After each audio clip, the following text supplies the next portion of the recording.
સમાચારમાં ગુજરાતીની લાઈવમાં આપનું સ્વાગત છે। સમાચારમાં વાત કરીએ તો વડોદરાના સયાજીગંજ વિસ્તારમાંથી એક ચોંકાવનારી ઘટના સામે આવી છે કે જ્યાં માત્ર 20 રૂપિયા માટે એક યુવકે એક્ટિવામાંથી બંદૂક કાઢી। સમગ્ર ઘટનાની જો વાત કરીએ તો સયાજીગંજ વિસ્તારમાં નટરાજ ટોકીઝની બાજુમાં સત્કાર પ્રોવિઝન સ્ટોર આવેલો છે। ત્યાં ગત 25મી તારીખે 9 યુવાનો સિગરેટ પીવા આવ્યા હતા અને ત્યાં તેઓએ એક સિગરેટનું પેકેટ માંગ્યું હતું, જેની કિંમત 120 રૂપિયા હતી।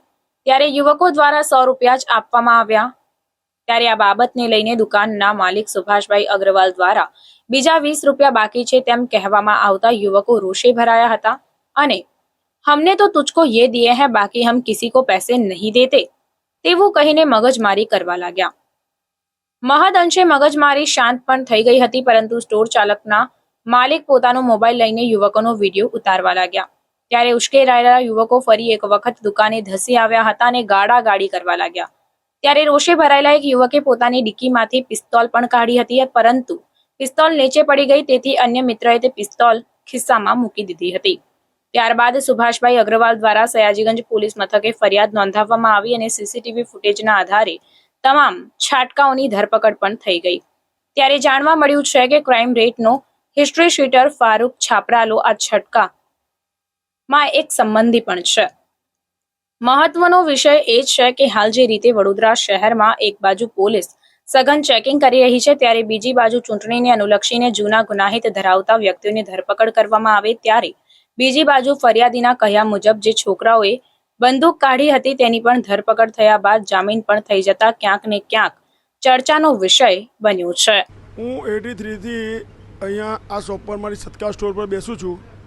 આજ સુધી આવો બનાવ મારી લાઈફમાં મેં આવો હુમલો અને બનાવ જોયો નથી।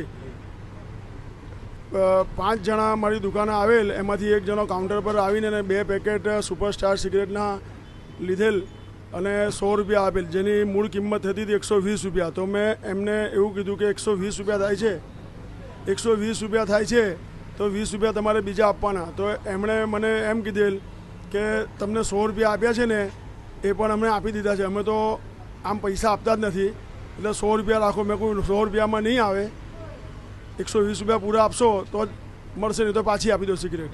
એટલે ઉશ્કેરાઈ ગયા અને મને ગાળાગાળી કરી અને પછી બહાર એમના 4 બીજા જોડે છોકરાઓ ઊભા રહેલા, એમની જોડે કંઈ ચર્ચા કરીને અને પછી પાછી મારી જોડે તકરાર કરી, ગાળાગાળી કરીને મારી નાખવાની ધમકી આપી।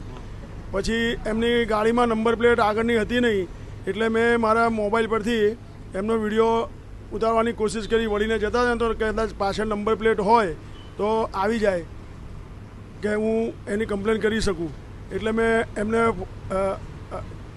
મોબાઈલ પર વિડીયો પાડવાની કોશિશ કરી એમની નંબર પ્લેટની।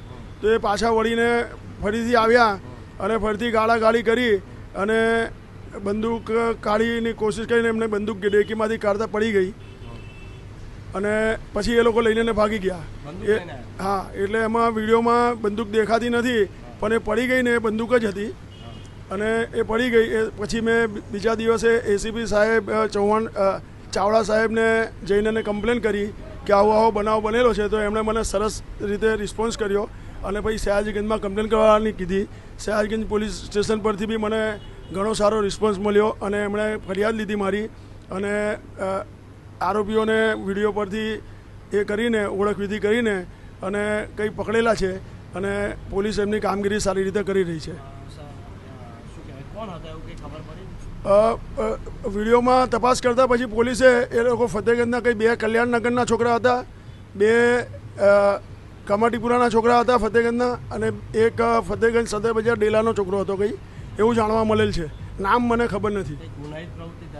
એ એવું કહેતા હતા કે અમને તમે ઓળખતા નથી, અમે ડોન છે અહીંના। મેં કીધું ભાઈ તુમકો કભી मैंने તો દેખે તો હે નહીં।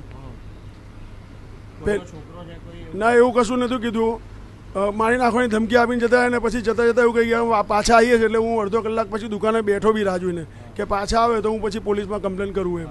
પછી બીજા દિવસે મેં પોલીસમાં કમ્પ્લેન કરી। ફારૂક છાકરાનો છોકરો છે એવું જાણવા મળ્યું મને, ભત્રીજો છે કે છોકરો છે એવું કંઈ। સુભાષ અગ્રવાલ।